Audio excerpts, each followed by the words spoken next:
everyone and welcome back to SK1 Kiss and आज हम लोग फिर से रिटर्न है with another very special video of hours and आज मैं आपको बताने वाला हूँ कि जो एसएचएम का इक्वेशन होता है वो आप कैसे डिराइव करते हो या फिर रादर देन एसएचएम का इक्वेशन डिराइव किए आप कैसे उस इक्वेशन को सॉल्व करोगे। That is what I am going to tell you in this video, क्योंकि बहुत बार हम आपके टीचर्स भी इसे इग्नोर कर देते होंगे, बता देते होंगे ठीक है ये इक्वेशन है, इसका सॉल्यूशन कुछ ऐसा होगा। इससे आप एग्जैक्टली डिराइव कैसे करोगे physically and mathematically, that's the special thing in this video. Mathematically भी डेरिवेशन इजी होती है, मैथ तो ऑब्वियसली फिजिकल अप्रोच में भी, लेकिन इसको कैसे एक इंसाइटफुल डेरिवेशन से हम लोग इस इक्वेशन को फाइंड आउट कर सकते हैं, that's what we are gonna be discussing. And कौन सा इक्वेशन यूज करेंगे वो ये बात सबको पता होती है, we are gonna use d2x over dt square equals minus k over mx।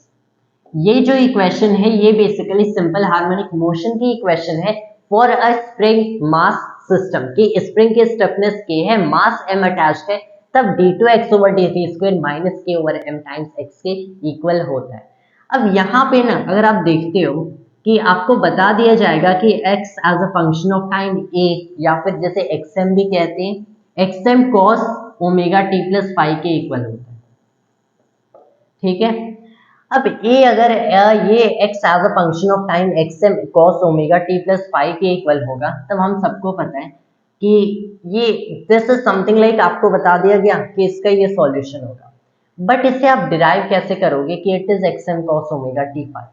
Purely mathematical approach देखा जाए तो it is something like this कि आप इसमें देखते हो कि अगर एक स्प्रिंग मास सिस्टम है उसको बेसिकली ऑब्जर्व करते हो, उसके ग्राफ प्लॉट करते हो x as a function of time observation से, तब आपको पता चलता है x as a function of time actual में कोसाइन फंक्शन होता है, एक कोसाइन फंक्शन होता है। उसके अलावा इसकी जो इक्वेशन भी लिखोगे ये जो चीज होगी कि the second derivative of this kind of thing that you have over here position, जो भी फंक्शन हो that is equal to a negative constant times में फंक्शन इटसेल्फ। ये कोसाइन या फिर साइन फंक्शन के लिए ही वैलिड होता है, मतलब d2 और अगर हम लोगों ने ले लिया cos थीटा, ये ले लिया और में dt स्क्वेयर, तब ये क्लियरली आप देख सकते हो माइनस cos थीटा के इक्वल होता है विच इज -1 टाइम्स में cos थीटा। अगर मैंने यही n थीटा के लिए लिया होता तो it is -n square cos theta.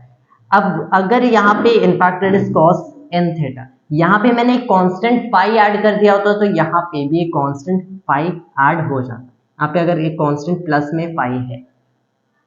तब यहां से अगर आप इसकी मास को ऑब्जर्व करते हो तो कोसाइन या फिर साइन ही ऐसे फंक्शंस हैं जिनके second derivative are basically just a negative constant times में द फंक्शन इटसेल्फ। तो यहां से बेसिकली काइंड का गेस कर सकते हैं एंड ऑब्वियसली ग्राफ प्लॉट करके आप देख भी सकते हो x as a function of time एक somehow cos cosine function of time के साथ वैरी करते हैं विच इज ओमेगा टी, यहाँ पे इसे लिखा जाता है, प्लस में फाइव भी लिखा जाता है।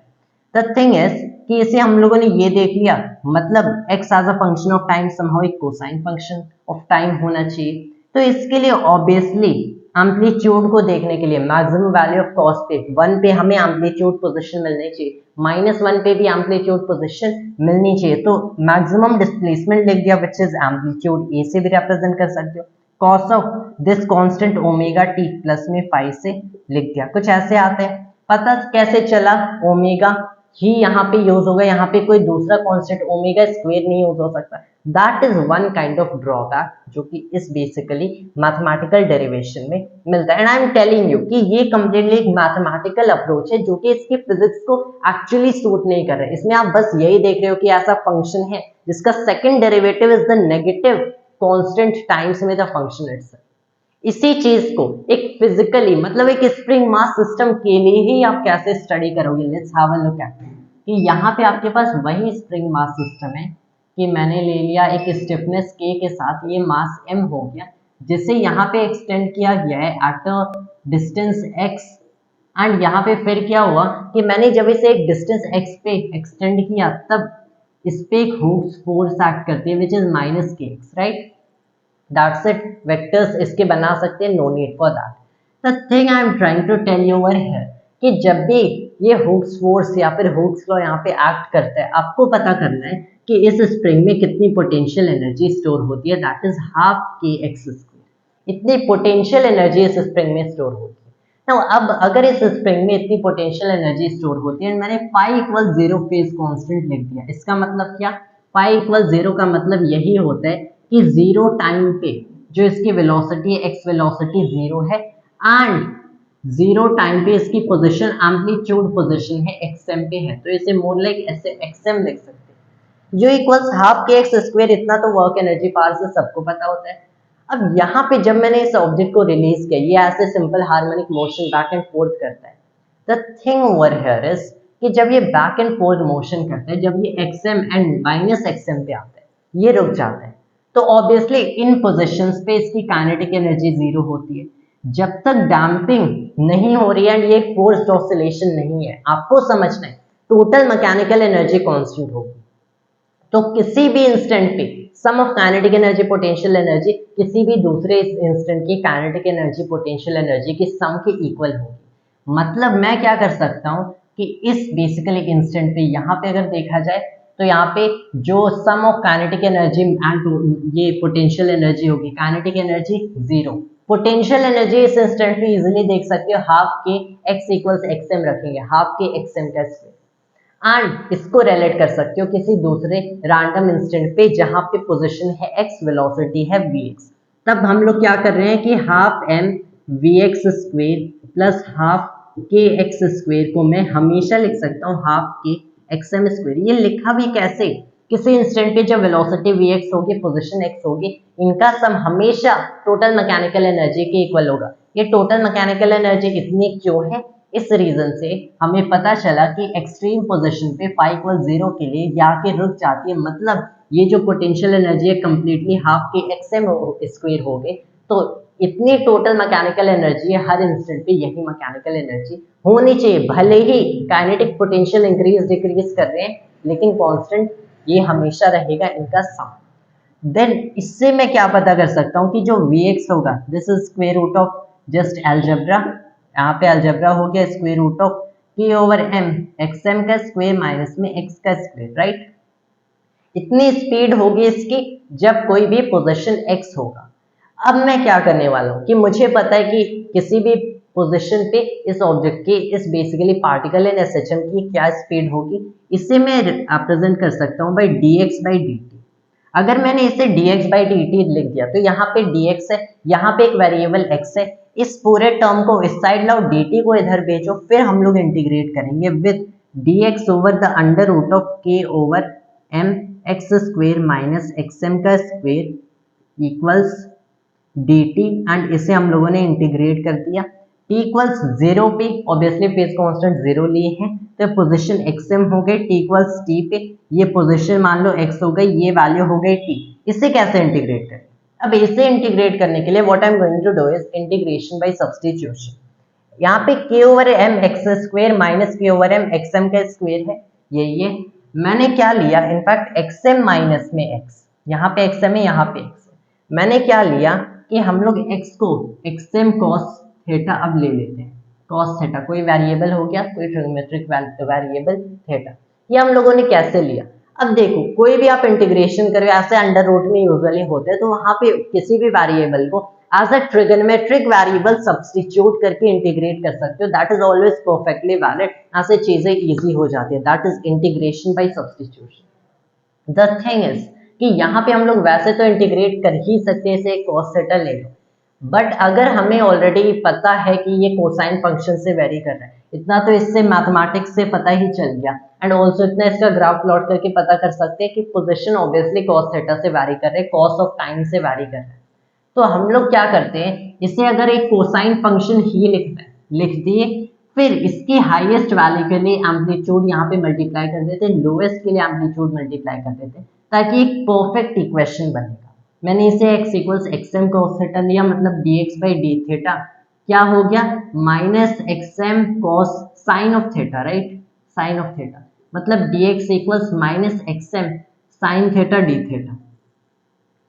dx से ये रिप्लेस कर दो एंड x से ये रिप्लेस कर दो, x m square minus x m square cos square theta, x m square बाहर आ गया as a constant, as a common 1 minus cos square theta sine square theta हो गया। तो यहाँ से पता चलता है कि ये चीज हो गई हमारी इंटीग्रल, कहाँ से कहाँ तक dx को मैंने लिख दिया as माइनस एक्सएम। अब देखो यहाँ पे एक माइनस एक्सएम,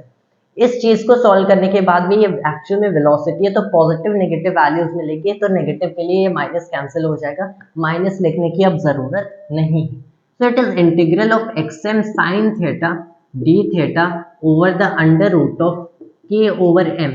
ये हो गया एक्सएम स्क्वेयर बाहर लिए थे, 1 minus cos square theta sine square theta equals t के इक्वल हो गया। यहाँ पे लोग how simple everything has become, x m root of x m square cancel कर दो, ये दोनों कैंसिल कर दो, तो क्या मिला 1 by square root of k over m है, तो ऑब्वियसली कांस्टेंट टर्म है, इंटीग्रल से बाहर लो, फिर इसे इस साइड भेज दो, then the integral of d theta equals